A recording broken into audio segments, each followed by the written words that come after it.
Liquid की density तो जानते हो ना, लिक्विड की डेंसिटी मास अपॉन वॉल्यूम। अरे डेंसिटी सब लोग जानता है ना, mass per unit volume is called density. अब हम वेपर की डेंसिटी की बात कर रहे हैं, गैस बन गया हो तो वेपर डेंसिटी क्या होता है, सभी लोग ध्यान देगा।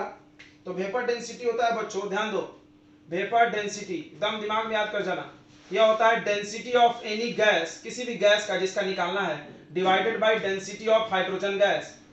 मतलब हाइड्रोजन गैस की तुलना में उसका डेंसिटी, और density of hydrogen gas fix होता है, यह होता है 0 पॉइंट, ये कितना होता है बच्चों, हम आपको बता दे रहे हैं, यह होता है 0.00089, 3040 है, सॉरी ये 40 है, सभी लोग ध्यान दें। वेपर डेंसिटी, तो what is vapour density, definition तो आप यहां से बना लोगे क्योंकि रेशियो है, डिवाइड में ऊपर और नीचे सेम क्वांटिटी रहे, तुम पढ़ोगे 10th में मैग्निफिकेशन, क्या डेफिनेशन था, the ratio of height of image, height of object. फिर तुमने रिफ्रैक्टिव इंडेक्स पढ़ा होगा 10th लाइट चैप्टर में, the velocity of light in any medium to the upon medium 1 by medium 2 था ना, दोनों में रेशियो लिखे थे, Snell's law, sin i by sin r, the ratio लिखे थे। तो ये बात याद रखना, पहली बार और आखिरी बार बता रहे हैं, जो भी आज आया एक चीज सीख के जाओ, भले मेरे पास पढ़े नहीं पढ़े, क्या सीख के जाना है, ऊपर का क्वांटिटी और नीचे का क्वांटिटी अगर सेम रहे तो उसका डेफिनेशन की शुरुआत कैसे होती है, द रेशियो से होती है। तो हम लोग लिखेंगे इसका डेफिनेशन, क्या लिख देंगे, the ratio of density of gas, density of gas to the density of hydrogen gas is called vapour density. अच्छा, यानी सीधी बात अगर आपसे कोई पूछे कि समझा दो, तो आप उसका बोलना किसी भी गैस का डेंसिटी हाइड्रोजन गैस की तुलना में, ओ फिर से यहां से शॉर्ट में लिख दे रहे हैं, किसी दूसरे गैस का डेंसिटी, देखो समझना भी एक जरूरी चीज होता है, किसी दूसरे गैस का डेंसिटी हाइड्रोजन गैस की तुलना में, तो जिससे तुलना करते हैं ना उससे डिवाइड करते हैं, उसको बोलते हैं इज कॉल्ड वेपर डेंसिटी। ये मेरे हिसाब से ये डेफिनेशन है, बट बुक इस लैंग्वेज ये है, बुक में ये लिखना पड़ता है अपने को दिखावे के लिए। अब बताइए, वेपर डेंसिटी का कोई यूनिट नहीं होगा, ये तो सबको समझ रहा होगा, नो यूनिट। बताओ क्यों, क्योंकि रेशियो वाले किसी भी चीज का कोई डेफिनेशन यूनिट नहीं होता है, मैग्निफिकेशन का नहीं हुआ होगा, रिफ्रैक्टिव इंडेक्स का नहीं हुआ, तो इसका कैसे होगा। एक्सपेरिमेंट करा होगा तो निकाला गया, सब गैस का निकाल सकते हैं। ग्राम पर एमएल लिख लेना भाई, यूनिट छूटा है, डेंसिटी का यूनिट क्या होता है, ग्राम पर एमएल। देखिए ग्राम पर एमएल, देखो डेंसिटी का, सब लोग ध्यान दिया, अगर सिर्फ डेंसिटी बोला है, इधर ध्यान दो रे, बाद में पापा को बताना, डेंसिटी का फॉर्मूला क्या होता है, मास बाय वॉल्यूम, ये क्या है डेंसिटी। मास का यूनिट क्या होता है, मास का यूनिट केजी होता है, और वॉल्यूम का होता है लीटर, तो यूनिट इसका होगा केजी पर लीटर, हो सकता है ना, हो सकता है कि नहीं, ये कौन सा यूनिट है, कोई बता सकता है, केजी पर लीटर, कौन सा लीटर, कौन से सिस्टम में है, एमकेएस, शुरू से जो क्लास किया होगा बताएगा, मजा भी लूट रहा होगा, एमकेएस सिस्टम है ना, एमकेएस सिस्टम है कि नहीं, एमकेएस मतलब मीटर किलोग्राम सेकेंड। देखो बट हम लोग फिजिक्स में ये यूज करते हैं, केमिस्ट्री में नहीं करते हैं, फिजिक्स में हम लोग ये यूज कर लेंगे, वॉल्यूम का मीटर क्यूब भी लिख सकते हैं। अच्छा, लेकिन अगर केमिस्ट्री में यूज करोगे तो सीजीएस यूनिट चलेगा, एसआई यूनिट हो गया, हाँ very good, SI unit of density हो जाएगा केजी पर मीटर क्यूब। तो सीजीएस यूनिट होगा, सब लोग दिल से ध्यान के बैठेगा, ये सब नहीं जानते हो तो, डेंसिटी का सीजीएस यूनिट होगा, केजी का छोटा क्या होता है ग्राम, और मीटर का छोटा क्या होता है सेंटीमीटर, और चिल्ला चिल्ला के हमने बताया है वॉल्यूम जब पढ़ा रहे थे कि सेंटीमीटर क्यूब और एमएल बराबर होता है, बताए थे कि नहीं बताए थे, सेंटीमीटर क्यूब और एमएल बराबर होता है, क्या हमने बताया है, ये सेंटीमीटर क्यूब और मिलीलीटर बराबर होता है, क्या हमने बताया है, this is called only density. इसको कोई कोई मास डेंसिटी भी बोलता है, कोई कोई इसको क्या बोलता है, मास डेंसिटी। जानबूझ के इसके नाम ने मास लगा दिया, बिकॉज आप आने वाले 2 सालों में कम से कम 10 प्रकार के डेंसिटी पढ़ोगे, कितने प्रकार के? 10। शुरुआत 2 गो से हो गया, 1 2। तीसरा एक तुम जानते हो, याद दिलाते, रिलेटिव डेंसिटी। हाँ 9th में पढ़े हो, रिलेटिव डेंसिटी 3 गो हो गया। हमने 10 बोला है, दिमाग चक्कर खाने वाला है, इसीलिए हर डेंसिटी के सामने कुछ ना कुछ जोड़ा गया ताकि हम इसको याद रख सके। हमने जोड़ा अपने मन से। मास डेंसिटी तो हमको याद रहेगा कि ऊपर मास चाहिए, नीचे वॉल्यूम। ओके। वेपर डेंसिटी तो हमको याद रहेगा गैस से जुड़ा हुआ है, तो ऊपर गैस का density divided by density of hydrogen gas. बहुत अच्छे सर, देख लो भैया, मेरे जैसा नोट्स तुमको नहीं मिलेगा कहीं भी, हम बार बार बताते हैं एक चीज। अगला पॉइंट सुनेंगे, अगला पॉइंट की डेंसिटी का, vapour density and molecular mass का रिलेशन है।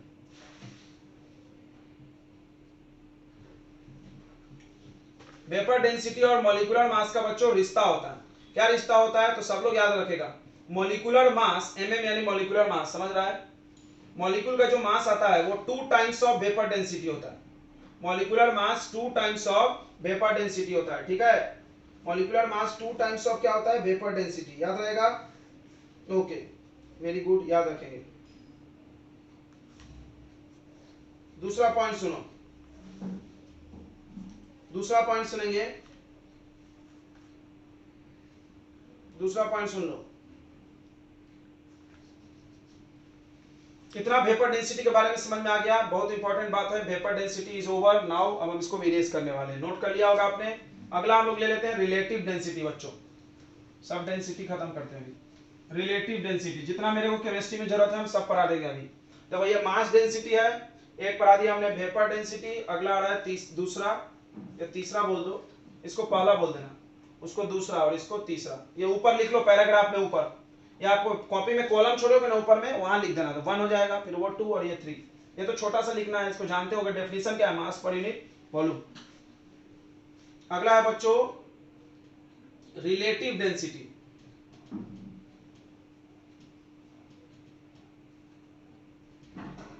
रिलेटिव डेंसिटी बच्चों जानते होगे आप, ये भी रिलेटिव डेंसिटी जानते ही होंगे, राइट? क्या होता है रिलेटिव डेंसिटी, बताइए।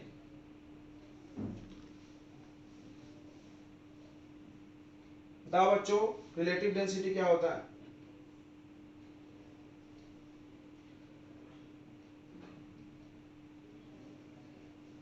The density of gas A divided by density of gas B। दो गैस के डेंसिटी को आप डिवाइड कर दोगे तो रिलेटिव डेंसिटी हो जाएगा, ठीक है? दो गैस के डेंसिटी को, इसको हम लोग पढ़ेंगे रिलेटिव, इसको हम लोग पढ़ेंगे relative density of gas A with respect to gas B। Gas A का डेंसिटी किसके रेस्पेक्ट में? गैस B के रेस्पेक्ट में, और कुछ नहीं। रिलेट मतलब क्या होता है? तुलना करना। फिर से सुन ले, हम आपको अपनी भाषा में बता देते हैं। एक गैस के डेंसिटी को दूसरे गैस से तुलना करना, ठीक है? एक गैस के डेंसिटी को, एक गैस के डेंसिटी को दूसरे गैस से तुलना करना, दूसरे गैस की डेंसिटी से तुलना करना।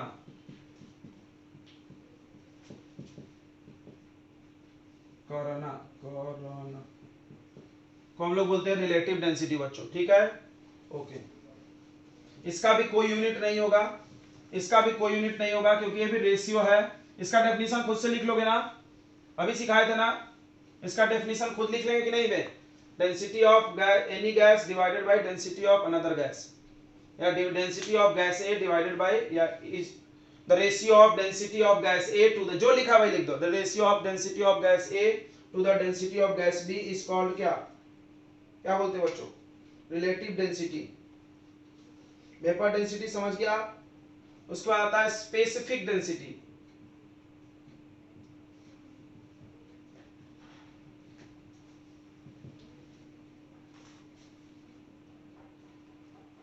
स्पेसिफिक डेंसिटी, अब सुनो, इसको क्या बोलते हैं हम लोग? कि relative density divided by density of water तो relative density divided by density of water, ये हो सकता है आप 9 पे पढ़े होंगे, इसको आपने रिलेटिव बोल के वहां पढ़ा है। स्पेसिफिक डेंसिटी, देखो इसमें किसी का कोई यूनिट नहीं है, ये भी डेंसिटी डेंसिटी है, ये भी डेंसिटी डेंसिटी है, इसके पहले भी तुमने देखा सबके सब सेम सेम क्वांटिटी को डिवाइड करके बने हैं। तो बस आपको नाम याद रखना है, फॉर्मूला याद रखना है। कितने डेंसिटी पढ़ा दिया हमने? 4। एक डेंसिटी मास बाय वॉल्यूम, उसके बाद कौन सा डेंसिटी आया? वेपर डेंसिटी, किसी भी गैस का डेंसिटी डिवाइडेड बाय हाइड्रोजन के रिस्पेक्ट में। रिलेटिव डेंसिटी दो लोग का, और specific density relative density upon density of water. Water से तुलना की है तो स्पेसिफिक नाम लग गया, याद रखना है स्पेसिफिक डेंसिटी। इन तीनों का कोई यूनिट नहीं होता है, तीनों डेंसिटी का पहले का है डेंसिटी का यूनिट है मास बाय वॉल्यूम का, बट ये लास्ट के तीनों स्पेसिफिक डेंसिटी रिलेटिव डेंसिटी और vapour density has no unit because they are ratio of the same quantity, same quantity का रेशियो है। सबको समझ में आ गया इतनी बातें? चलिए इस पे एक दो क्वेश्चन कर लेते हैं हम लोग तो समझ में आएगा।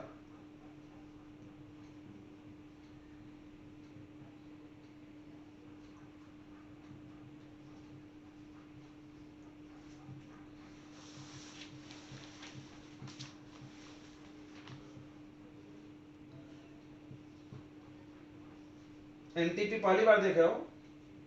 पहले भी 2-3 बार हम लिख चुके हैं। एनटीपी लिखा पढ़ा है ना हमने? Yes sir, normal temperature pressure. फिर क्यों एनटीपी पूछ रहे, पर डाउट कर रहे हैं? तो क्या हो गया उससे?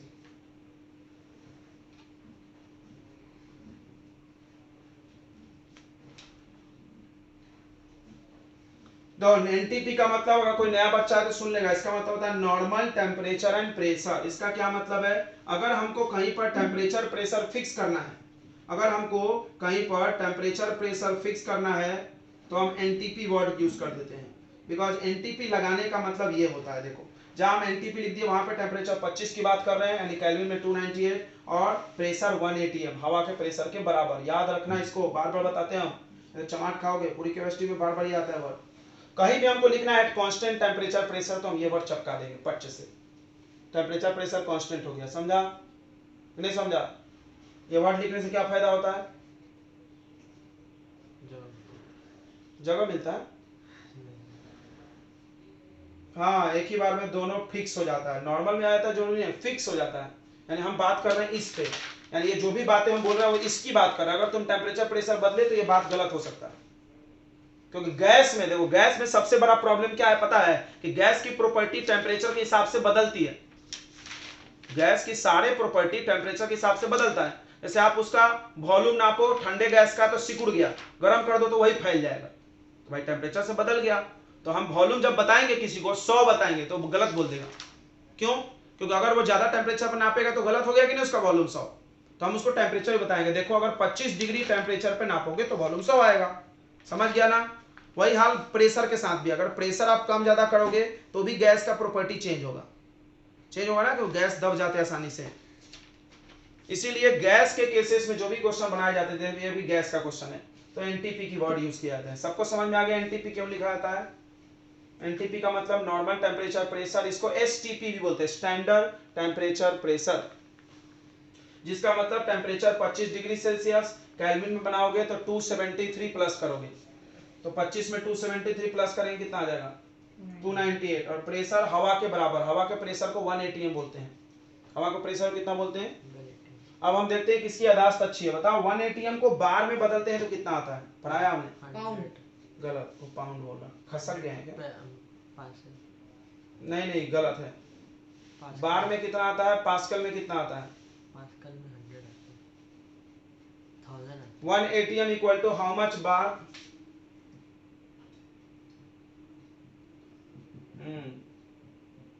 और पास्कल में 1000। और mm ऑफ hg में? Very good very good. Copies देख के तो नहीं बता रहे ना? जब मेरे को भी ये बहुत समय लगा था याद करने में, लेकिन हम आपको याद कराए हैं जल्दी से। हमने बताया था आपको कि बस ये ध्यान रखना है कि बड़ा कौन है, सबसे बड़ा एटीएम है, उससे छोटा बार, उससे छोटा पास्कल, सब। और ये MMOPG अलग ही कहानी है, ये मर्क्यूरी का हाइट नापते हैं। चलिए, तो जो कोई नया होगा तो रिकॉर्डिंग देखेगा, रिकॉर्डिंग में सब भेज दिया हमने, पहला केमिस्ट्री का लेक्चर भेजे उसमें सब है ना रे, देखा क्या तूने? फिर भी हाँ बोल दिया। चलिए, तो क्वेश्चन पे आ जाते हैं। क्वेश्चन बहुत सारे लोगों ने लगा लिया होगा, कुछ नहीं है यार, जो पढ़ा है वो पूछ लिए। तो डेंसिटी ऑफ गैस दिया है, आप यहाँ नोट कर लीजिए, डेंसिटी ऑफ गैस 0.00445 ग्राम पर एम। फाइंड वेपर डेंसिटी, क्या फॉर्मूला है वेपर डेंसिटी का, जल्दी बक दो। Density of gas divided by density of hydrogen gas, बन गया कि नहीं? 0.00445 डिवाइडेड बाय 0.000, 4 जीरो है ना? 89 यस सर 4 जीरो है 89 89। तो एक डिजिट देखो यहाँ से गिनो, 1 2 3 4 5 6, 1 2 3 4 5, एक एक को जीरो लगा दो, फिर पॉइंट से पॉइंट कट जाएगा। समझता है ये? नहीं समझा क्या बे? यहाँ से देखो, यहाँ 6 डिजिट है, पॉइंट हटेगा तो नीचे 10, 1 पे 6 जीरो आएगा, यहाँ का पॉइंट हटेगा ऊपर 1 पे 6 जीरो जाएगा, पॉइंट से पॉइंट कट गया कि नहीं? मुंह बना रहा है, कटा कि नहीं कटा?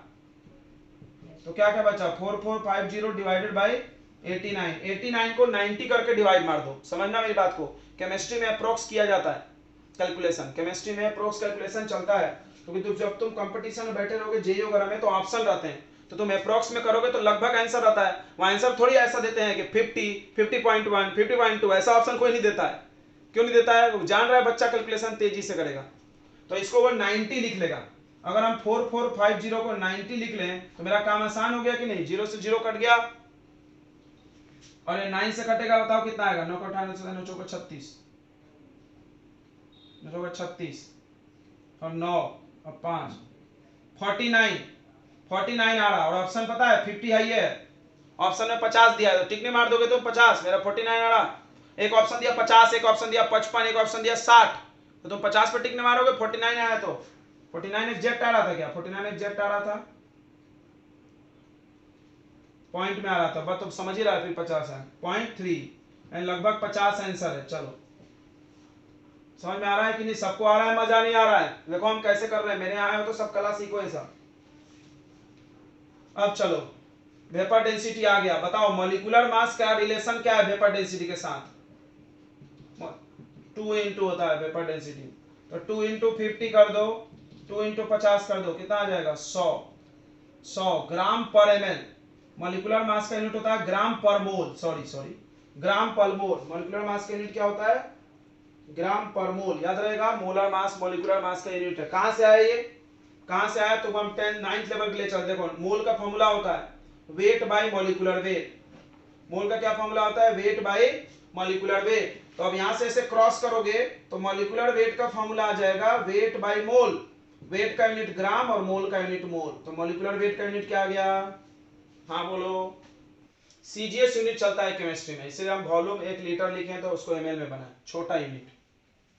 और ये 2 ग्राम क्या है? 2 ग्राम क्या है बच्चों, बताओ? मास है या वेट है? वेट बोलो, मास बोलो। अब बताओ, वॉल्यूम और मास देके तुमको कुछ याद नहीं आया? नहीं आया तो बताओ, भूसा हो जाए। डेंसिटी निकालेंगे, राइट, तो यहां से हम डेंसिटी ऑफ गैस निकाल लेंगे, अभी पढ़ाए थे, मास अपॉन वॉल्यूम। तो बार बार बोले कि जो दिया उसी पे सवाल होता है। 2/1000 यानी 1/500 ग्राम पर एमएल आ गया। अब पूछा वेपर डेंसिटी, तो वेपर डेंसिटी कैसे निकलता है? Density of gas divided by density of hydrogen gas. Density of gas आ गया 1/500, 1/500, या डेसिमल में ही बना लो इसको, अच्छा लगेगा काटने को, 0.002। समझ रहा है ना? ये सही है ना? यहां से 3 डिजिट बाद डेसिमल, 1 2 3, सही है। तो ये रख दो 0.002, और यहाँ क्या रखना है? 0.30 कि 40? 40 और 89, ठीक है ना? हाइड्रोजन गैस का डेंसिटी कितना है? 0.40 है और 89। अब आप इसको यहाँ देखो, यहाँ कितने डिजिट हो गए? 6 डिजिट। तो यहाँ पे अपने मन से कितना डिजिट बनाओगे? 6, 1 2 3 4 5 6।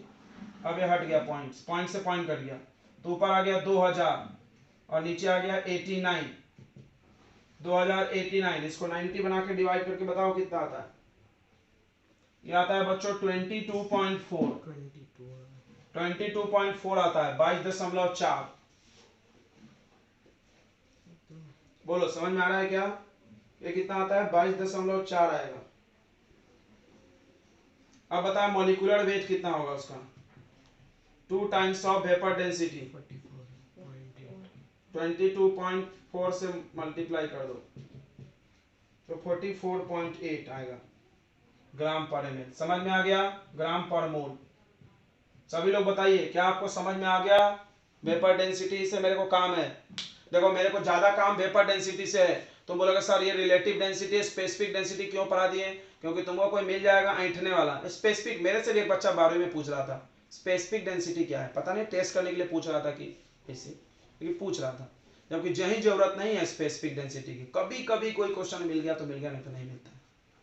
तो आप याद रखने के लिए बस याद रखो सब डेंसिटी के फॉर्मूले। जरूरत वेपर डेंसिटी की सबसे ज्यादा है बस, और जरूरत भी इसकी ज्यादा है, ये फॉर्मूले की, ये 2 टाइम्स ऑफ वेपर डेंसिटी, इसकी भी बहुत कम जरूरत है कि ये निकालना पड़े तुमको। क्वेश्चन में दिया रहता है वेपर डेंसिटी। चलिए बच्चों, तो हम लोग आते हैं मोल पे। मोल चालू करते हैं, मिटा दें, हो गया, समझ में आ गया? तो हमने आपको क्या क्या सिखा दिया, फॉर्मूले रिवीजन कर लो एक बार मन में। स्पेसिफिक डेंसिटी क्या है बताओ?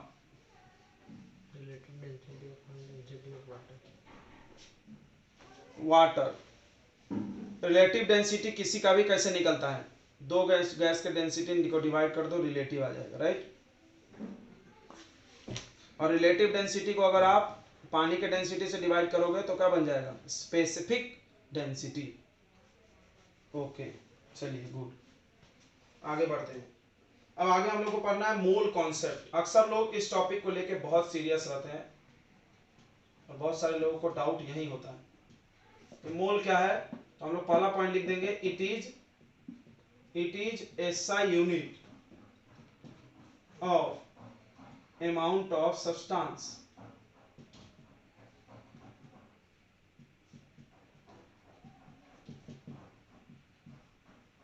इट इज हटा देते हैं, SI unit of amount of substance को मोल बोलते हैं। पहला पॉइंट। मोल को डिफाइन कैसे करते हैं? तो मोल का डेफिनेशन हम लोग देखते हैं। तो मोल का डेफिनेशन इन्होंने बहुत अजीब किया है। कैसे किया हम आपको बताते हैं। जो तुमको याद होगा केमिस्ट्री में 9th में पढ़ाया जाता था कि कार्बन 12 आइसोटोप के से तुलना करके हर चीज को डिफाइन किया गया था, याद है? C12।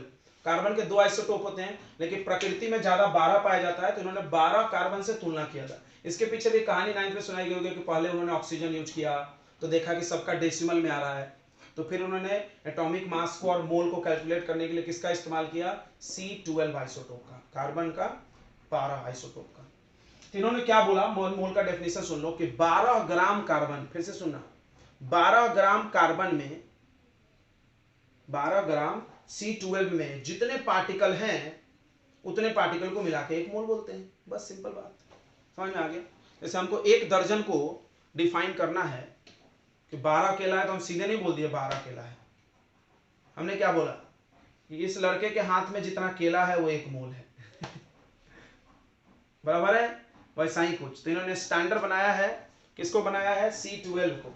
तो क्या डेफिनेशन मोल का है? तो mole is a amount of substance. देखो ये वर्ड यूज करा ही उन्होंने, mole is a amount of substance. Mole किसी सब्सटेंस का अमाउंट है। सब्सटेंस तो समझता है ना कि सब्सटेंस किसको बोलते हैं? केमिस्ट्री में आता है, बार बार नाम बताओ, पढ़ाया हमने।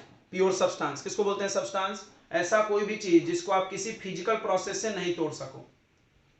हाँ वेरी गुड, जैसे वाटर, नमक, एलिमेंट, कंपाउंड। सब्सटेंस में 2 लोग आते हैं, एलिमेंट और कंपाउंड। तो एलिमेंट और कंपाउंड का ही मोल निकलता है, मिक्सचर का निकलता भी नहीं। समझ में आ रहा है मेरी बात? तो कोई भी सब्सटेंस का इतना अमाउंट लेके आओ जिसके अंदर उतने पार्टिकल होने चाहिए जितने की कार्बन के 12 में है, ठीक है? 12 ग्राम ऑफ कार्बन में, यही हम लोग लिखेंगे। तो देख लो यहाँ पे, a mole is the amount of substance, mole is the amount of substance that contains as many as particles, particles मतलब बच्चों एटम्स या आयंस या मॉलिक्यूल्स।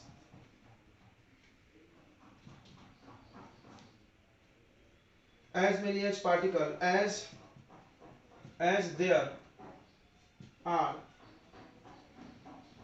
are exactly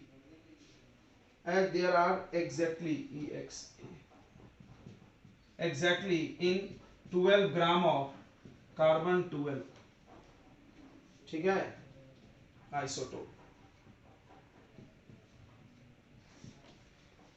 समझ में आ गया होगा, जो हम बोले वही लिखा है। एक मोल एक अमाउंट ऑफ सब्सटेंस है जिसके अंदर उतने पार्टिकल होंगे जितना कि 12 ग्राम कार्बन आइसोटोप के अंदर होता है, ठीक है। सभी लोग ध्यान दें, इधर ध्यान दें। तो एक नोट लिखो यहाँ पे। नोट क्या है? नोट क्या है? अच्छा, अगर आप फिर ये पढ़े होगे बचपन से सरफेस एरिया वॉल्यूम, तो तुमको पता है क्या होगा नंबर किसी चीज का कैसे निकालेंगे, number of particles.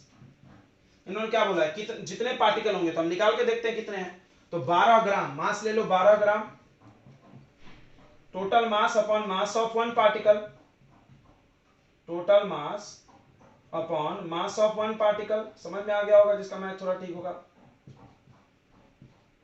Mass of one carbon atom, one mass of one carbon atom, सही है। एक कार्बन एटम का, इससे पार्टिकल की संख्या आ जाएगी। तो सामने वाला क्या बोल रहा है, मान लो तुमको नंबर याद नहीं है, बहुत सारे लोगों को तो याद होगा 6.022 आएगा, लेकिन अब हम तुमको क्या बोल दिए हम कि 12 ग्राम कार्बन लाओ और उसके अंदर गिन लो कितने पार्टिकल हैं। जितना गिनती में आएगा ना, उतने ही को हम एक मोल बोलेंगे। क्या बात है, तो हम देखते हैं कितना आता है। तो हमने क्या किया, 12 ग्राम कार्बन लिए, देखना ध्यान से, 12 ग्राम कार्बन लिए और उसके बाद एक कार्बन के मास से डिवाइड कर दिए। एक कार्बन का मास तुमने 9th में निकाला था, ये भी 9th का क्वेश्चन है। Find the mass of one atom of carbon, हम नहीं करा एनसीईआरटी में। देख रहे हो 9th कितना जहन में घुल रहा है। 1.99 10 का पावर -23 होता है। इसको जब तुम कैलकुलेट करोगे तो ये वैल्यू आता है 6.022 इंटू 10 का पावर 23 एटम्स, सॉरी पार्टिकल्स लिखेंगे। इस तरह से तुमको समझ गया होगा कि 12 ग्राम के अंदर इतने पार्टिकल होते हैं और इसी नंबर को बोला गया अवोगाड्रो नंबर, यानी एक मोल के अंदर इतने पार्टिकल होते हैं। क्लियर हो गया क्या? तो आपको एक चीज याद रखना चाहिए नोट में, क्या नोट में याद रखना चाहिए कि एक कार्बन के एटम का मास इतना है। निकाल सकते हो, हम बताएंगे निकाल के बाद में। मास of one atom of carbon, इसको कंप्यूटर से नापा गया। One atom of carbon, carbon 12 का है 1.992 के लगभग में इंटू 10 का पावर -23 ग्राम। Very good. फिर से देख ले, बचपन में आपने बस ये नंबर पढ़ा था, आपने देखा नहीं था कि आया कहां से। अभी हम आपको दिखा रहे हैं कि एक मोल के अंदर इतना एटम होता है, यानी आप इसको याद कर जाइए कि 1 मोल ऑफ एनी सब्सटेंस, एक मोल किसी भी चीज का इक्वल टू, किसके इक्वल होता है 6.022 10 का पावर 23 पार्टिकल्स को मिला करके होता है। इतने पार्टिकल्स को मिला दो तो एक मोल होता है। क्या आप ये जानते हो? क्या आप ये जानते हो? आई थिंक जानते होंगे, कोई आप जानते हो सकता है स्टेट बोर्ड के होंगे तो नहीं जानते होंगे, सीबीएसई के होंगे तो पक्का जानते होंगे। इसको हम लोग एवोगाड्रो नंबर बोलते हैं। इसको क्या बोलते हैं हम लोग शॉर्ट में? Avogadro number. इतना बड़ा कौन बोलेगा यार बार बार। शॉर्ट में NA मतलब N for number, A for Avogadro. फिर से इसको समझ लीजिए, एक मोल का डेफिनेशन हमको नहीं लगता कि भारी है, कि भारी है अभी भी। क्या है एक मोल का डेफिनेशन? एक मोल क्या है? इतने the amount of substance that contains as many as particle as there in 12 gram of C12 isotope. यानी 12 ग्राम, हिंदी में समझ लो यार, 12 ग्राम कार्बन 12 के अंदर जितने पार्टिकल प्रेजेंट है, उतने अमाउंट ऑफ सब्सटेंस को मिला करके, उतने चीजों को मिला करके एक मोल बोला जाता है। एक मोल बोला जाता है। तो कितने पार्टिकल होते हैं भाई 12 ग्राम में? ये निकाल दिया हमने 6.022 10 का, इसी को एक मोल बोला जाता है। यानी एक मोल ऑफ एनी सब्सटेंस, किसी भी चीज का एक मोल दिखाता है कि इतने पार्टिकल हैं। ये मोल से क्या फायदा हुआ? मोल से फायदा हुआ कि जो केमिस्ट लोग हैं, जो केमिस्ट्री वाले हैं, वो लोग एटम की संख्या वजन से निकालने लगे। मास तौलो, नंबर बता दो। कैसे कैसे भाई? मास तौलो, नंबर बता दो, तो मोल बना के, एक मोल में इतना पार्टिकल, 2 मोल में कितना, 3 मोल में कितना। चलिए देखते हैं हम लोग आगे मोल कैसे। फॉर्मूले पढ़े हैं और 3 फॉर्मूले से सारे सवाल उड़ा देंगे। फॉर्मूला नंबर 1, मोल निकालने का, मास बाय मॉलिक्यूलर मास। अगर मास पता है, मास याद रखना ग्राम में होना चाहिए, ग्राम में ही होना चाहिए, मॉलिक्यूलर मास भी ग्राम में, तो दोनों को रखो डिवाइड करो, मोल आ जाएगा। ठीक है, मॉलिक्यूलर मास ग्राम पर मोल में भी होता है, तो आ जाएगा। अगला, अगर एनटीपी एसटीपी की बात किया हो तो volume divided by 22.4 litre, litre में है तो इतना, एमएल में है, देखो ये लीटर में है तो वैसे रखना, एमएल में होगा तो इसको भी एमएल में रखना, 22,400 एमएल। अगर एमएल में मिले बच्चों तो आप इसको एमएल में लिख लो, वॉल्यूम अपॉन 22,400 एमएल, क्योंकि ऊपर भी एमएल में होना चाहिए। अगला, पार्टिकल की संख्या मिले तो n upon number of particle divided by Avogadro number. ये तीनों मोल है तो हम तीनों को इक्वेट कर दिए और इससे बहुत बड़े बड़े सवाल नचा के फेंक देंगे हम लोग। देखो कैसे, हम आपको बताए थे, इसको इससे सोचो, तो देखो यहाँ मास है, यहाँ वॉल्यूम, यानी वॉल्यूम देंगे तो मास बता दो, मास देंगे तो वॉल्यूम। जैसे हम तुम्हें पूछेंगे कि 20 ग्राम दिया है, बताओ कितना वॉल्यूम होगा, बट एनटीपी बोलना पड़ेगा। तो एनटीपी पे कोई कोई बुक में 22.7 भी मिलता है। I will discuss when 22.4 and when 22.7 I will discuss definitely, don't worry। अभी आप 22.4 पे ही सवाल बनाओ, ठीक है, क्योंकि पेपर में आता है तो क्लियर वहां लिखा रहता है कितने लेना है आपको। अब आते हैं मासेस। बहुत सारे प्रकार के केमिस्ट्री में मास मिलता है, माथा चकरा जाता है बच्चों का। फिजिक्स मस्त मौला सब्जेक्ट लगता है इस मामले में, बिकॉज वहां एक ही मास है, ये यहाँ पे 76 मास है। देखो, तो सबसे पहला एटॉमिक मास क्या है, ये आपको कल बताए थे कि एटम का मास कार्बन 12 के तुलना में, इसको एएमयू में नापते हैं, सही है। ग्राम एटॉमिक मास को मोल बोलेंगे, याद रखना, ग्राम एटॉमिक मास मतलब मोल, मतलब भले हम इसका बताएंगे कि atomic mass in gram, but इसको आप मोल की तरह ट्रीट करोगे, you will treat like a mole, ठीक है। जितना दिया है ग्राम एटॉमिक मास वही मोल, मोल का वैल्यू मान के सवाल बनाना। मॉलिक्यूलर मास एएमयू में होगा, ये भी मॉलिक्यूल का मास। फिर ग्राम मॉलिक्यूलर मास, ये भी मोल मानो आप। मोलर मास, मोलर मास यानी मॉलिक्यूलर मास के बराबर। डेफिनेशन सबका अलग है, डेफिनेशन से तुमको करना भी कुछ नहीं है, पेड़ पे रख लो डेफिनेशन को, कोई जरूरत नहीं है यार, डेफिनेशन थोड़ी कोई पूछता है, यहाँ पे सवाल बन जाना चाहिए सारे। मोलर मास का डेफिनेशन होता है मास ऑफ 1 मोल, यही आएगा मॉलिक्यूलर मास के बराबर। एक्चुअल मास, मॉलिक्यूलर मास को 1 mu के वैल्यू से मल्टीप्लाई मार दो, आ जाएगा actual mass. Average atomic mass m1x1 m2x2, हो सकता है आप ये नहीं पढ़े हो तो यहाँ देख लें। एवरेज एटॉमिक मास किसके लिए निकाला जाता है, जिसके आइसोटोप्स होते हैं 2 या 2 से ज्यादा, और मान लो 2 से ज्यादा है तो इस फॉर्मूले को आप और एक्सटेंड कर सकते हो n3x3, जहां पर m1 m2 m3 क्या है, उनका मास नंबर है जो दिया है, और x1 x2 x3 क्या है, कितना परसेंट वो प्रेजेंट है, या रेशियो, रेशियो भी हो सकता है। इस क्वेश्चन को कोई ऐसे भी दे सकता है 3:1, देखो ये 25 से 75, ये इसका 3 टाइम्स है ना, तो रेशियो भी दे सकते थे, यहाँ रेशियो भी मल्टीप्लाई चलेगा। तो क्लोरीन के बारे में सवाल हमने बनाया है, क्लोरीन के 2 आइसोटोप हैं, एक 35 एक 37, दोनों का परसेंट दिया है। आपसे पूछा है एवरेज एटॉमिक मास बताओ, तो फॉर्मूला क्या लगाएंगे, m1x1 m2x2, यानी इसका मास नंबर इसका परसेंट, इसका मास नंबर इसका परसेंट, मल्टीप्लाई मारो, सॉल्व करो, आ जाएगा। Okay, I hope okay. अब हम लोग इसके क्वेश्चंस पे बढ़ने वाले हैं। चलिए, तो कुछ प्रैक्टिस तो जरूरी है, सवाल पढ़ना है, बिकॉज आप फॉर्मूला का इस्तेमाल तभी समझोगे। पहला देखो, कैलकुलेट नंबर ऑफ मोल, देखो यहाँ पर मोल पूछा, मोल के 3 फॉर्मूले हैं। अब हम सवाल पे डिपेंड करेंगे। 11.2 लीटर, बताओ लीटर में क्या देता है, वॉल्यूम, तो वॉल्यूम दिया बच्चों 11.2 लीटर, तो वॉल्यूम वाला फार्मूला लगाएंगे, मोल वाला, तो मोल का फार्मूला लगा देंगे volume divided by 22.4, and 11.2 divided by 22.4, ये कट गया 1 जा और ये 2 जा, 1/2 यानी 0.5 मोल। बहुत ही आसान हो गया आंसर, डन। चलिए अगला question, find out the volume, volume भी पता करना है, यहाँ वॉल्यूम लिख के क्वेश्चन मार्क लगाओ, एंड मोल, मोल भी लिखना है, मोल पे क्वेश्चन मार्क। 5 ग्राम, देखो मास दिया है 5 ग्राम। अब देखना बच्चों, ऐसी गलती आप मत करना, नाइट्रोजन मतलब कुछ बच्चे इतने मूर्ख होते हैं कि सिर्फ n सोचते हैं, क्या नाइट्रोजन n होता है, सिर्फ क्या होता है N2, यह 10th में पढ़ाया गया, नाइट्रोजन अकेला नहीं होता है, तुमने भी n सोचा ना। तो ज्यादातर गधे बच्चे यहाँ पर गलती करते हैं और ऑक्सीजन को O सोचते हैं। वो क्या सोचते हैं, ऑक्सीजन मतलब O, गलत। क्या तुमने ऑक्सीजन को अकेला देखा है, हो कि O, पागल हो गए हो। 10th में पढ़ाया जाता, पहले चैप्टर में आते आते कि ऑक्सीजन O2 है, नाइट्रोजन N2, हमने पढ़ाया है, फिर भी तुम यहाँ के अगर एम कर रहे हो तो चमाट खाओगे, बचपन की पढ़ी हुई चीजें भी नहीं आ रही तो अब देखो, मास पता है और मोल पूछा गया, तो मोल का फॉर्मूला मास वाला, तो मास बाई मॉलिक्यूलर मास, मास आ गया 5, मॉलिक्यूलर मास N2 का, देखो N2 का मॉलिक्यूलर मास बहुत आसान है, नाइट्रोजन का 14 होता है, 14 गुना 2, 14 टू जा कितना होता है? 14 टू जा कितना होता है बच्चों, जल्दी से बता दो। 28, यहाँ रख दो 28 आ गया। 5/28 मोल आ गया, पॉइंट में बना लेना। अब वॉल्यूम भी पूछा, अब देखो देखना यहाँ पर मजा आएगा दो फार्मूला को जोड़ने में। वॉल्यूम पूछा, मास दिया है, तो देखो हम फार्मूला लिख रहे हैं, देखना दिल तक पहुंचे तो बताना। Mass by molecular mass equal to volume by 22.4। बोलो समझा कि नहीं? मास दिया है तो हम इधर साइड मास वाला, वॉल्यूम निकालना है तो उधर साइड वॉल्यूम वाला लिख लिए। ये हम बोल रहे थे दोनों एक साथ लिखने के लिए। मास by molecular mass, mass 5, molecular mass 28, volume पता नहीं और ये 22.4, इसको इधर क्रॉस मार दो, वॉल्यूम आ जाएगा 5 इंटू 22.4 अपॉन 28। 2 से कट रहा है 14, फिर 2 से कट रहा है 7, 5.6। अभी आ गया बच्चों volume 5 into 5.6 upon 7। Solve it, it will be in litre.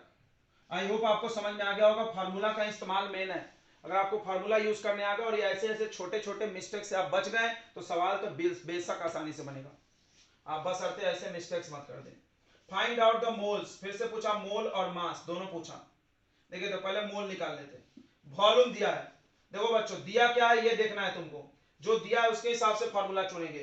तो कौन सा फार्मूला लेंगे? वॉल्यूम दिया है तो वॉल्यूम डिवाइडेड बाय 22.4। फिर से वॉल्यूम दिया है तो वॉल्यूम से ही मोल निकालना पड़ेगा, तो वॉल्यूम बाय 22.4।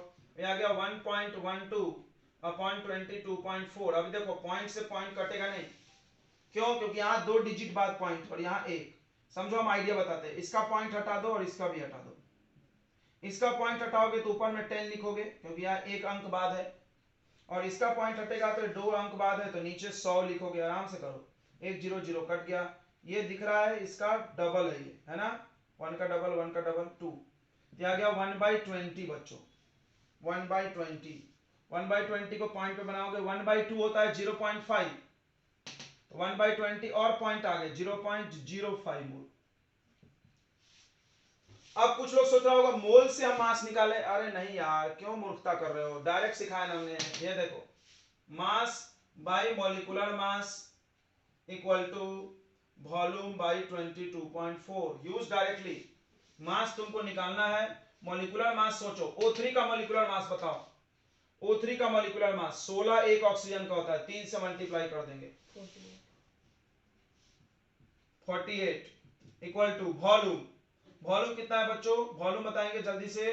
वॉल्यूम दिया 1.12 और ये 22.4। ये तो हम सॉल्व किए हैं ना, 1/20 आ रहा। ये सॉल्व करके कितना आ रहा? 1/20, 1/20। आप इसको यहां से सॉल्व कर लो, आंसर आ गया मास।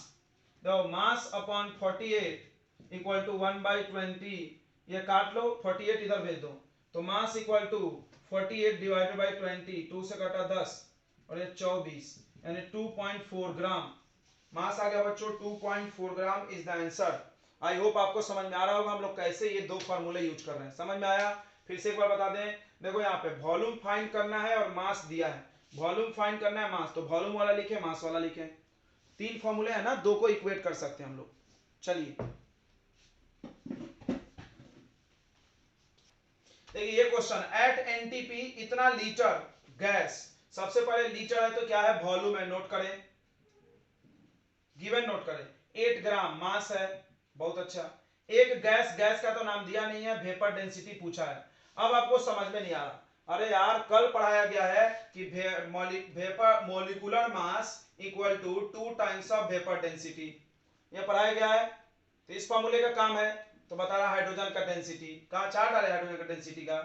वेपर डेंसिटी का फॉर्मूला एक और है डेंसिटी में, उसका क्या करोगे यार? जरूरत के हिसाब से फॉर्मूला यूज करते हैं ना। तुमको पता है हम लोग मोल पढ़ रहे हैं, मोल में मॉलिक्यूलर मास का काम पड़ता है कि हाइड्रोजन गैस के डेंसिटी का काम पड़ेगा। तो अगर हमको यहां से वेपर डेंसिटी चाहिए तो मॉलिक्यूलर मास को 2 से डिवाइड मार देंगे। तो पहले मॉलिक्यूलर मास ला लो, और तुमको पता है कि मॉलिक्यूलर मास मोल ला सकता है। चलो आ जाओ इधर, फॉर्मूला समझ गया हमको। Mass by molecular mass equal to volume बटा 22.4। इतना आसान सवाल नहीं बनाया तुमने। ये 8 मॉलिक्यूलर मास फाइंड करना है, वॉल्यूम कितना है? 5.6 अपॉन 22.4। ये इससे कट गया 4 बार में, ये इधर मल्टीप्लाई हो गया, ये इधर चला गया, 8 4 4 चौका 32।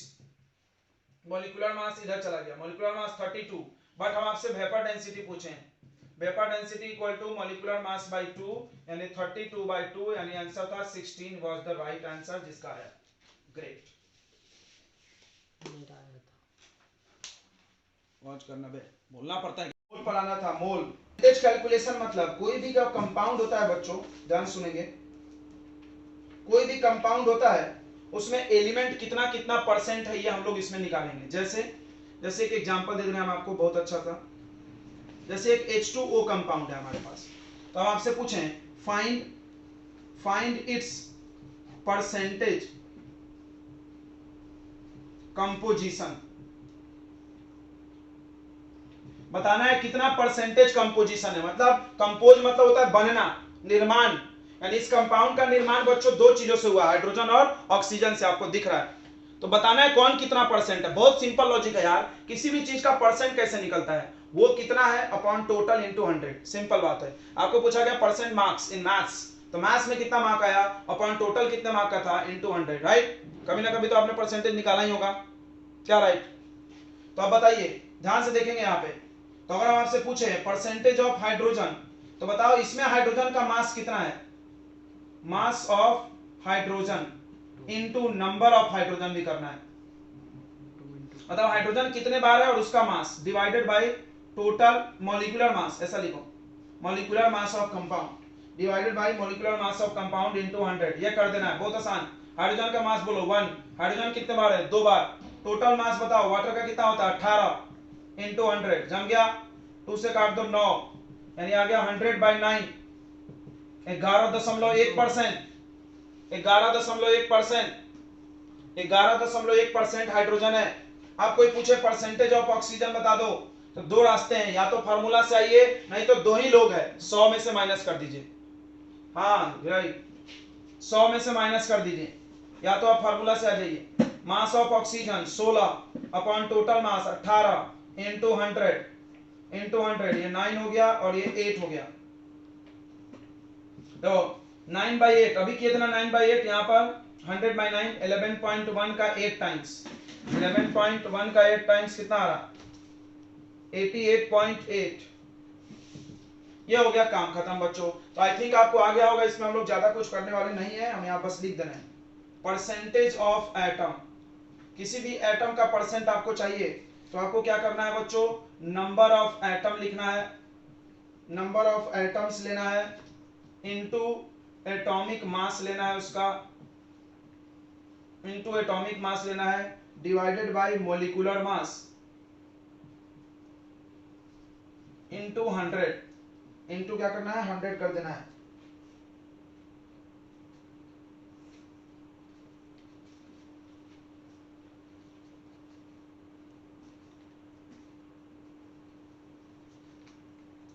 ओके, मॉलिक्यूलर मास को हम लोग मिनिमम मॉलिक्यूलर मास भी बोलते हैं। ये चलिए एक क्वेश्चन और कर लीजिए, दूसरा क्वेश्चन देखिए, CaSO4 या CuSO4.5H2O, calculate percentage of copper. Copper का मास है बच्चों, कॉपर का हम आपको मास बता दे रहे हैं, देखो पेपर में मास बताया जाता है 63.5 कॉपर का मास है, सल्फर का 32 है, बताया ये हमको, ऑक्सीजन का पता है। तो आप आई थिंक इसको कर लोगे। कॉपर का मास कितना है लिख दो, डिवाइडेड बाय टोटल, बस इसमें एक चीज सीखो, डॉट में वाटर है तो वाटर का भी मास प्लस करना है, ठीक है। यहाँ पर जब मॉलिक्यूलर मास लोगे तो ये वाटर का भी मास प्लस करना है, बस इतने से इसमें कंफ्यूजन रहती है, हमने क्लियर कर दिया, आप कर लेना, कर लेंगे ना। तो ये दो फार्मूला का नाम आपने शायद सुना होगा, ये तो जरूर सुने होंगे, ये बचपन से सुनते हो, molecular formula of water is H2O, हाँ, जिसको तुम केमिकल फार्मूला बोलते हो, तो अपने भाषा में इसको क्या बोलते हो, केमिकल फार्मूला, मॉलिक्यूलर फार्मूला बोल रहे हैं, ये नाम नया है तुम्हारे लिए, नवा है। तो मॉलिक्यूलर फार्मूला कुछ नहीं होता है, ठीक है। मॉलिक्यूलर फार्मूला क्या होता है, तो ऐसा फार्मूला जिसमें कंपाउंड्स के नंबर को रेशियो में दिखाया गया हो, ठीक है, फिर से नहीं समझा, वैसा फार्मूला जिसमें कंपाउंड्स के नंबर्स को रेशियो में, जैसे देखो, जैसे देखना बच्चों, एक कंपाउंड है H2O2, H2O2 का नाम है हाइड्रोजन पेरोक्साइड, हाइड्रोजन पेरोक्साइड इस कंपाउंड का नाम है। अब यहाँ पर हाइड्रोजन का रेशियो कितना है 2 और ऑक्सीजन भी 2 बार। संख्या का रेशियो लेना है, मास का नहीं, मास का नहीं, नंबर का रेशियो, मास का नहीं। तो अब देखो 2:2, 2 डिवाइड कर दो, 2 डिवाइड कर दो बच्चों, जल्दी बताओ, 2 डिवाइड कर दो, 1 1 आ जाएगा। तो 2 जब डिवाइड कर देंगे आप तो ये 1 1 आ जाएगा, कट के 1:1। तो इसका जो फॉर्मूला प्राप्त होगा, अब इसका फॉर्मूला HO हो गया, ये HO हो गया इंपेरिकल फॉर्मूला, इंपेरिकल फॉर्मूला।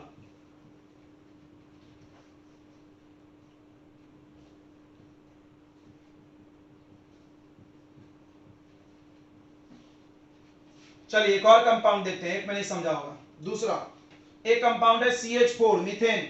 बताइए इसमें रेशियो कितना है संख्या का 1:4।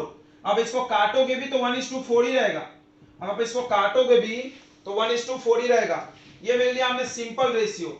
ये क्या ले रहे हैं बच्चों, सिंपल होल नंबर रेशियो। ये वर्ड बार बार आता है, सिंपल होल नंबर रेशियो। इस वर्ड को फिल करो, सिंपल मतलब काटने के बाद, होल नंबर यानी पॉइंट में नहीं होना चाहिए, ratio divide, right, simple whole number ratio. इसका इंपेरिकल फार्मूला भी CH4 ही होगा, CH4 ही होगा, ध्यान समझना। मॉलिक्यूलर फार्मूला को हम इंपेरिकल फार्मूला बना रहे हैं। एक कंपाउंड है C2H6 इथेन, बताते हैं सब यार, रुक जाओ। C2H6 तो ये आ गया देखो 2:6, 2:6 है संख्या, इसका संख्या 2:6 है तो ये निकलेगा 1:3। तो फार्मूला क्या बनेगा CH3 इंपेरिकल फार्मूला, बहुत अच्छा। चलिए अगला एक कंपाउंड है ग्लूकोज C6H12O6, C6H12O6, ये मॉलिक्यूलर फार्मूला है। बताइए इसका रेशियो कैसा है 6 12 6, 6 से कट गया 1:2:1 CH2O। देख लीजिए क्या आपको समझ में आया, did you get that empirical formula. What is empirical formula means, empirical formula में एटम के रेशियो को सिंपल होल नंबर रेशियो, ये वर्ड याद करो, simple whole number ratio, simple whole number ratio, बार बार मिलता है वर्ड यार। तो लॉ ऑफ कांस्टेंट प्रोपोर्शन में मिला था simple whole number ratio of mass, बार बार मिलता है। तो इंपेरिकल फार्मूला क्या है, वैसा फार्मूला जिसमें एटम्स के नंबर को सिंपल होल नंबर रेशियो में रिप्रेजेंट किया गया हो। ठीक है, यहां लिख देते हैं हम, यूज भी बताएंगे। The formula in which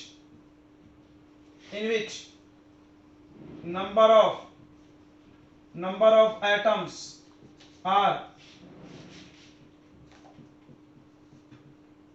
represented as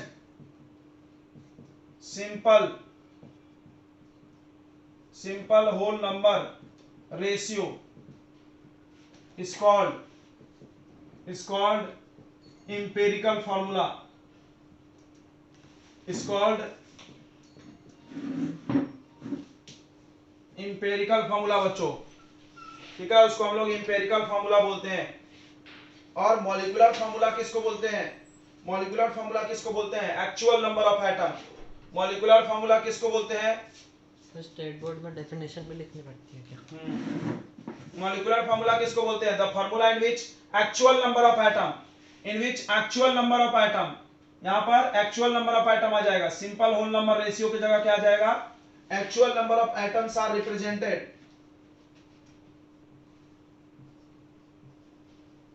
the formula in which actual number of atoms are represented in the molecule, in the molecule भी लिख सकते हो, ये मॉलिक्यूल है ना सब, मॉलिक्यूल में एक्चुअल संख्या लिखा हो, देखो ये एक्चुअल है, ये सब असली है, ये क्या है रेशियो है, काटा हुआ है। अब सवाल है क्यों पढ़ रहे हैं हम लोग, देखो बच्चों हम आपको बताते हैं कि कोई भी मॉलिक्यूलर फार्मूला का पैदाइश इंपेरिकल फार्मूला से हुआ है। फिर से मेरी बात सुनेंगे, किसी भी मॉलिक्यूलर फार्मूला का पैदाइश इंपेरिकल फार्मूला से है। थोड़ा इधर ध्यान दो, क्या हम ऐसा बोल सकते हैं कि हमने इंपेरिकल फार्मूला जो HO है, एक सेकेंड, HO का जो फार्मूला है इसको जब हम 2 से इंटू करेंगे तब ये बनता है H2O2, क्या हम इसको ऐसे बोल सकते हैं, I can tell like this, yes obviously, बिल्कुल। अब ये नंबर कहां से आएगा वो भी हम आपको बताते हैं बच्चों, ये ध्यान से नोट कर लेना, relation between empirical formula and molecular formula. देखेंगे इधर, रिलेशन बिटवीन इंपेरिकल फार्मूला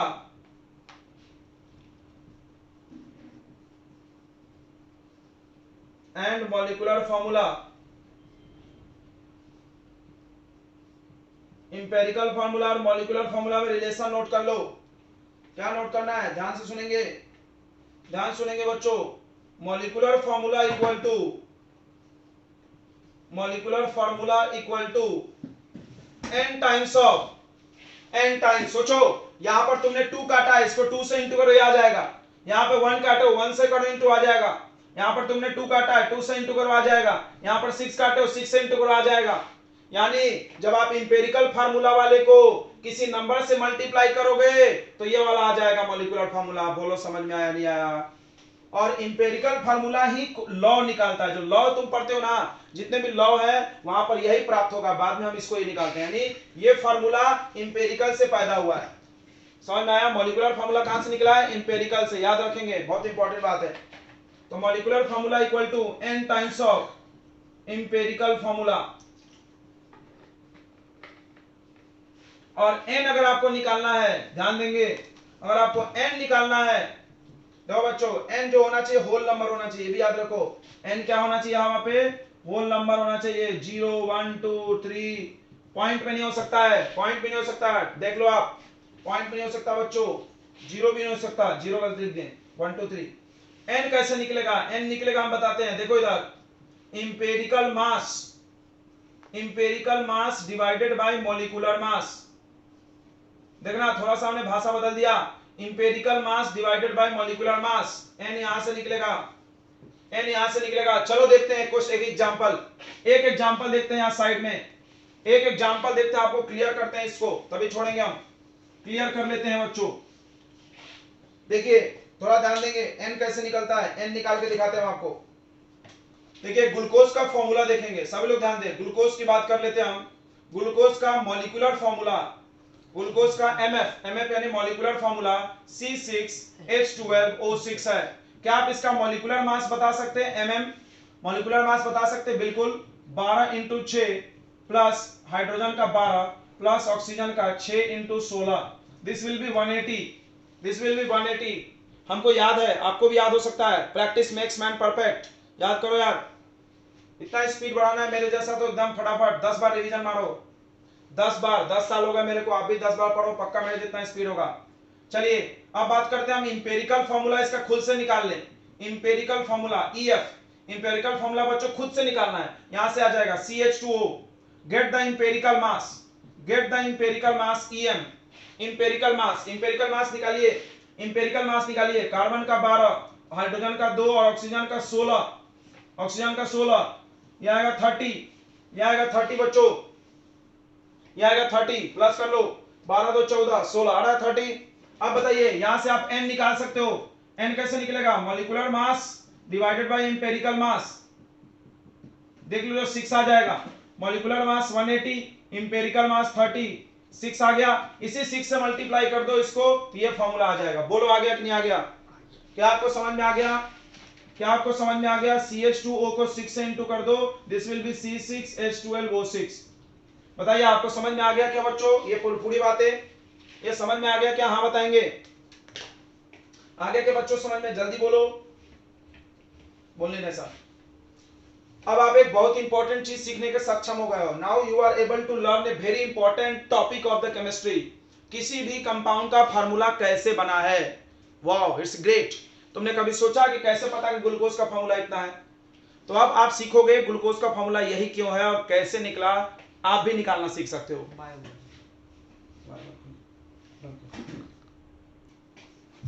चलिए, तो ये सबसे इंपॉर्टेंट टॉपिक है बच्चों। अभी आपको हमें जो 3 टॉपिक आज के दिन पढ़ाया, percentage calculation, empirical formula and molecular formula, ये तीनों टॉपिक इसी के लिए पढ़ाए गए थे। यानी उसका ही, इन तीनों की जरूरत यहाँ पर पढ़ने वाली है, समझ लो आप। यानी हम कुल मिला के यही पढ़ना चाहते थे। तो आज का हम लोग का ये आखिरी टॉपिक होगा। अगर ये पढ़ लिए तो आपका काम आज के लिए बहुत ज्यादा आपने पढ़ लिया, कोई कम नहीं है, 50% से ज्यादा चैप्टर हो जाएगा फिनिश। बस एक टॉपिक बन जाएगा, स्कीमेट्रिक कैलकुलेशन, लिमिटिंग एजेंट, फिर ये चैप्टर होगा खत्म। देखिए इधर, तो देखिए क्या बोल रहा है इसमें आप लोग क्या सीखोगे? Determination of empirical and molecular formula, किसी कंपाउंड का फार्मूला कैसे बनता है। इसके यहाँ कुछ स्टेप्स लिखे हैं, बट हमने शॉर्ट में लिखा है, हम आपको जब बनाएंगे तो अच्छे से समझाते जाएंगे, आप अपने भाषा में इसको थोड़ा चेंज करके लिखना। देखिए यहाँ क्या बोला है, एक कंपाउंड है X, जिसमें X इतना परसेंट है, तो आपको क्या करना है, सबसे पहले जितने एलिमेंट है कंपाउंड में उसको यहां लिख लेना, एक टेबल बनाना है और कुछ नहीं करना। कंपाउंड में जितने एलिमेंट्स है उसको आपको लिख लेना है। कंपाउंड में एलिमेंट एक्स और वाई दिया है, उसके बाद दूसरे कॉलम में उसका परसेंटेज लिख लेना है। परसेंटेज देखो ये 75.8% और ये 24.2। एक चेकलिस्ट लिखा हुआ है देखो कि टोटल परसेंटेज 100 होना चाहिए। टोटल करके देख लेना, 70 और 30 लगभग लग रहा है, टोटल 100 लग रहा है। क्यों सर? क्योंकि कभी कभी क्या होता है कि 3 एलिमेंट होते हैं और 2 का परसेंटेज देता है, तीसरे का नहीं देता है, तो आपको क्या करना है, दोनों को प्लस करके 100 से माइनस। फिर से सुनो, ऐसा कोई बोल देता है कि कंपाउंड है कार्बन हाइड्रोजन ऑक्सीजन का, ऐसे क्वेश्चन देखे हमने फंसाने के लिए। कार्बन का परसेंटेज दे देगा, हाइड्रोजन का परसेंट दे देगा और ऑक्सीजन का छोड़ देगा जानबूझ के, जानता है बच्चा लपेटे में आ जाएगा। बच्चे धर धर धर धर करके चल दिए, गलत हो गया। तुम्हारा चेकलिस्ट है, आप यहां पर टोटल परसेंटेज जरूर चेक करो 100 है कि नहीं, नहीं है तो कुछ एलिमेंट छूट रहा है भाई। तो 100 है तो ठीक है। अभी उसके बाद क्या करना है बच्चों, पहला कॉलम एलिमेंट का, दूसरा परसेंट का और तीसरा यहां पर बनाना है एटॉमिक मास का या एटॉमिक वेट का। ये तो क्वेश्चन में दिया रहता है, नहीं दिया है तो आप खुद से भी लिख सकते हो। एटॉमिक वेट है, मॉलिक्यूलर वेट नहीं है, ध्यान देना। एटम का वेट, तो एटम एक्स है, यहां वेट लिखा है 24 और यहां पर लिखा है 16। अब आपको निकालना है बच्चों percent divided by atomic weight ratio. फिर से सुनो, परसेंट को एटॉमिक मास से डिवाइड करना है, यहां लिखा भी है देखो, पहला परसेंटेज। अच्छा ये परसेंट जो है आपको अभी हम थोड़ी देर पहले परसेंटेज निकालना सिखाए थे ना, वही वाला है, वही वाला परसेंटेज कंपोजिशन वाला, समझ गया ना। मान लो ये नहीं भी दिया है तो तुम इसका भी निकालने का ट्रिक सिखाए थे कंपाउंड के फॉर्मूला देख करके, ठीक है ना। तो दोनों प्रोसेस तुम सीख लिए, देखो फार्मूला से परसेंट बनाना, परसेंट से फार्मूला बनाना सीख रहे हैं अभी हम लोग। अब देखो calculate percent by atomic ratio, चलिए कैलकुलेट करते हैं। परसेंटेज को ऊपर लिख दीजिए 75.8 डिवाइडेड बाय 24 और 24.2 डिवाइडेड बाय 16। इसको सही सही डेसिमल के 2 प्लेस तक डिवाइड करना है, एटलीस्ट 1 प्लेस तो करना ही चाहिए, सही सही 1 प्लेस तक भी करेंगे तो चलता है। 3.1 आ रहा है और 1.5 आ रहा है बच्चों, 3.1 आ रहा है और 1.5 आ रहा है। उसके बाद क्या करना है, उसके बाद सिंपल रेशियो निकालना है। सभी लोग ध्यान देंगे, सिंपल रेशियो कैसे निकलता है। सिंपल रेशियो कैसे निकलता है, तो सभी रेशियो को छोटे वाले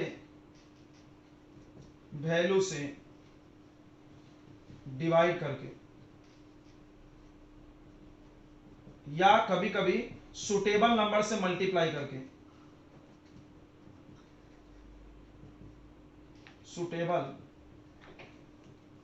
अभी आपको सिखा देंगे, नंबर से मल्टीप्लाई करना है। बहुत अच्छे। तो देखिए सबसे छोटा कौन है इसमें 1.5, तो आपको क्या करना है 3.1 डिवाइडेड बाय 1.5 और यहां पर भी 1.5 डिवाइडेड बाय 1.5। ये डिवाइड करोगे तो ये 1 आएगा लगभग, नहीं 1 कैसे आएगा, सॉरी 2 आ जाएगा और ये 1, और उसको राउंड ऑफ कर लेना, ठीक है, round off to nearest integer आना चाहिए बच्चों, इंटीजर।